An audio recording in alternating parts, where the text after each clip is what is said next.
Yo, what's up guys, it's Tommy Nutter, and in this video we're going to be taking a look at how to get that analog sound in FL Studio using plugins.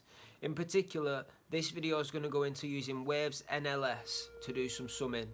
This is part 4 in the video series FL Studio, how to get that analog sound, and if this is something that you're finding helpful or useful, please like, subscribe, comment, and don't forget to hit that bell below to get notified whenever I drop a new video. Without further ado, let's get started. Alright guys, today we're going to be looking at Waves NLS plugin. It stands for Non Linear Summing, and Waves.com have currently got it on sale for $49, and that includes both parts of this plugin with all three consoles. So there's 3 plugins that come with this one. You've got the classic console by Mike Hedges, you've got the vintage British console by Yod Nevo. That's actually his Neve console, and you've also got the SSL by Mark Stent, and that's the Spike one. Now NLS, we've already talked about it in a preamp capacity. If you've not watched my previous video, I think it was part 1 of this video series, go back and watch that. I'll put a link in the description, and make sure you subscribe and like and hit that notification bell to get the notification for whenever I drop a new video in this series. If you're into FL Studio, it's going to really help you out in getting that analog sound. So if we look at the way that we're using this plugin in this session, not as a preamp but as a summing plugin, let's see how we've got it all set up. First of all, you're going to need to have your project and your mixer set up in a certain way. This is the way I work anyway, so it's not too different, but I know a lot of you don't. So you can see here that these are all my drums. Now all my drums are being fed into a drum buzz, and the drum buzz in turn is going back to the master. Same thing with my effects. Whenever I send an effect, say I'm sending, let's send, have I got anything that goes right? So the whole drum buzz I'm sending to a drum verb and a drum delay, and these delays are being fed into the FX buzz, and the FX buzz is being fed back into the master. That's how buzzing works. So let's take a look. I think we'll concentrate on the drums.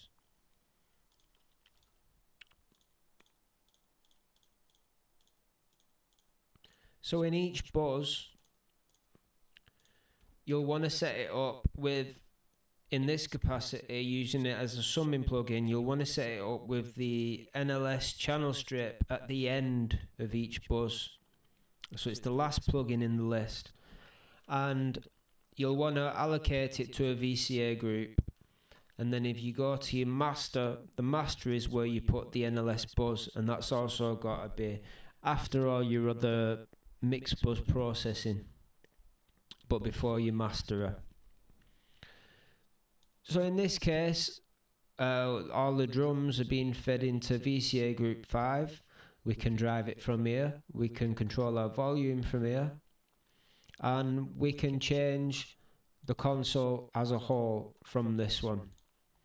If we go back into our buzz channel, our channel strip, we can choose single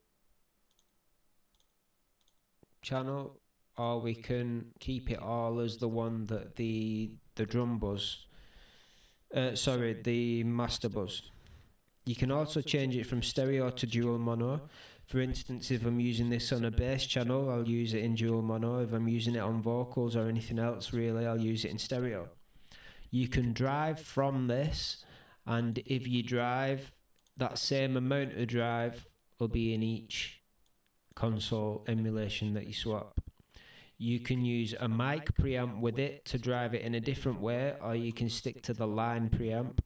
And you can control your gain up and down using this, or inside the master buzz. Now let's disable this and see what kind of a sound we're getting.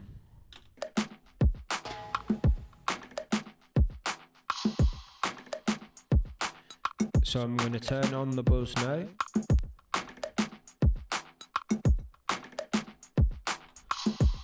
Everything just seems a little more solid. Everything seems a little more like it's being glued together, like everything's as one. It's a very, very subtle effect, and a lot of people will disagree with me that I can even hear any difference, but it is there. I've been using this for a long time now, and it definitely makes a subtle effect, but something that builds up the more and more tiny increments you do. So let's take a look at driving these drums. When we put it into the mix, so if we turn everything on,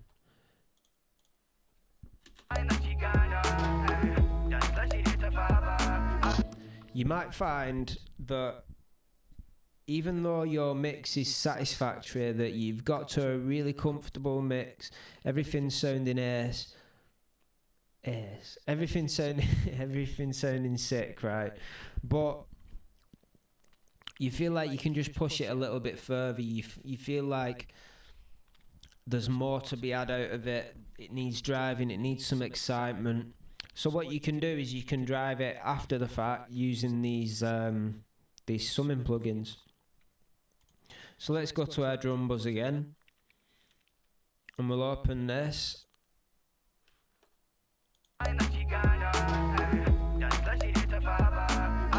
Let's see what type of excitement we can get out of these drums.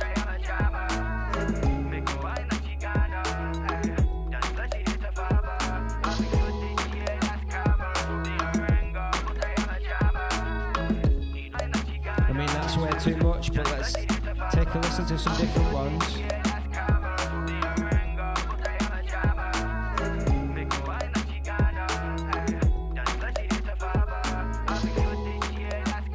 You can hear it lose something when you take the drive off.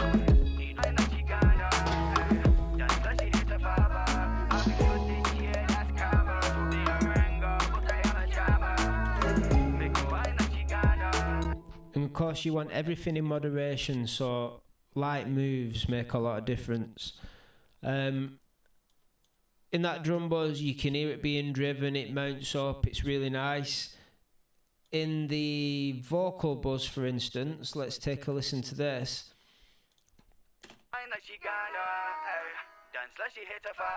Now you can see here that I've got the stereo button turned on, and I've got this on the Neve console.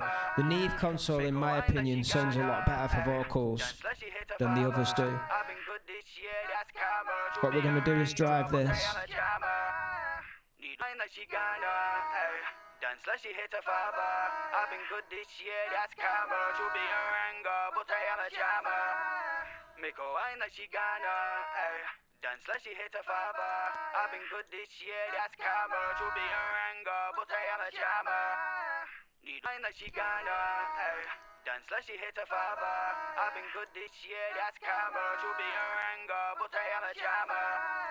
So it adds a little bit more top end in, it adds a little bit more top end harmonics. It brings out the excitement in the sound. I just can't explain to you. It brings out the liveliness in the sound. It changes it from a level dead mix to something that's got some excitement and movement in it. And that's the power of these summing plugins, in my opinion, driving it after the fact. Now, of course, you'll want to have your mix. You'll have to have a solid mix already, and then what you want to do is add your NLS plugins on after you've got to that point, so that you can make all your mixing decisions. Another thing to keep in mind is that you may want to, in this project, we're mixing into our limiter and we're mixing into our mix bus compressor as well. So this is already at the volume that it's going to be. And that's better for making these driving decisions. The last thing that I want to show you on this is with my effects. Effects are a subtle thing to add to each channel, delays and reverbs and things. When you get to the end of the song, you might feel like you just need those effects a lot more. You might feel like you want to boost them without going through them all individually. So let's take a listen to the whole song.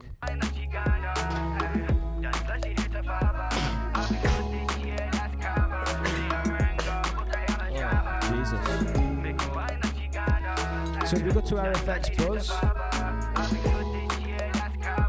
we're going to drive this and see what we can get away with. I think you'll be able to hear it come to life.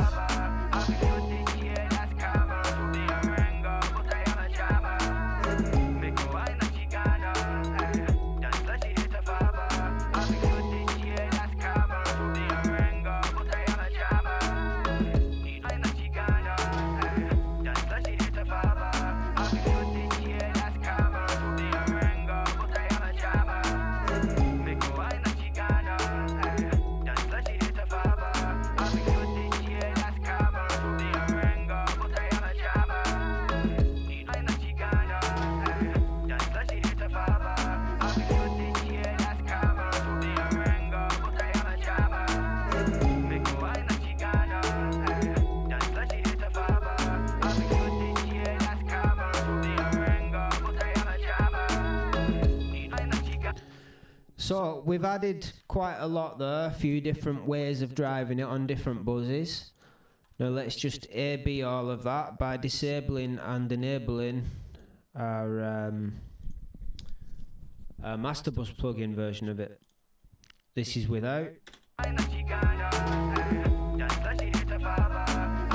this is with.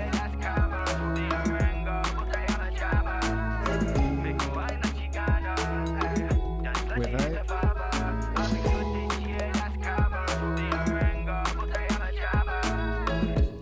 You can hear how it just seems to. Imagine yourself as your head is in the middle of the soundstage.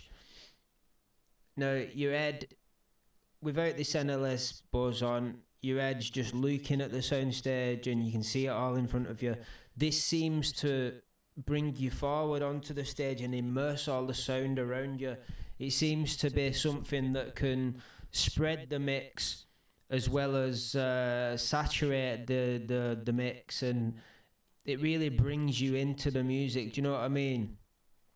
Little moves on each channel, setting your template up in the right way, using summing buzzes and using saturation, having a solid mix already. That's the key to getting this analog mix. Preamps to add in the warmth, and then get to a nice level point, and then drive it to flavour. Preamps and NLS driving is all about adding flavour and colour. It's the final bits of fizz on the song. It's the sparkle that you need. So I'm hoping that those examples have helped you out and just proven how powerful a tool it can be. So guys, I hope that's helped out. You can use Waves NLS as a preamp for before, or you can use it as a summing plugin that goes at the end of all your buzzes. Really useful in both capacities and definitely worth looking into. If you've not seen the video that we used it as a preamp in, go back and watch number 1 in the series. I'll put a link just there or there. So remember, little movements make a massive impact. Use it sparingly. Add colour, flavour and phase at the end of your song after you've done a mix. If you want to see some related plugins to that, you could have a look at Mixdown by Chris Lord-Alge. That's the same kind of thing where you get to the end of your mix and then you add the colour and the flavour and the sparkle at the end. Also, Greg Wells' mix-centric plugin's quite good, although it doesn't offer as much separate control as doing this method does. I think the ability to audition different consoles is invaluable. You can make a lot of decisions. Sometimes it's a bit overwhelming having that much to choose from at the end, but if you set out with a goal in mind for each mix, you should be alright. Thanks for watching. Please like, comment, subscribe. Let me know what your guys' favourite plugins are for getting that analog sound, and ask any questions. I'll try to make a video on them and hopefully I can help you out. Enjoy your day, guys. Peace.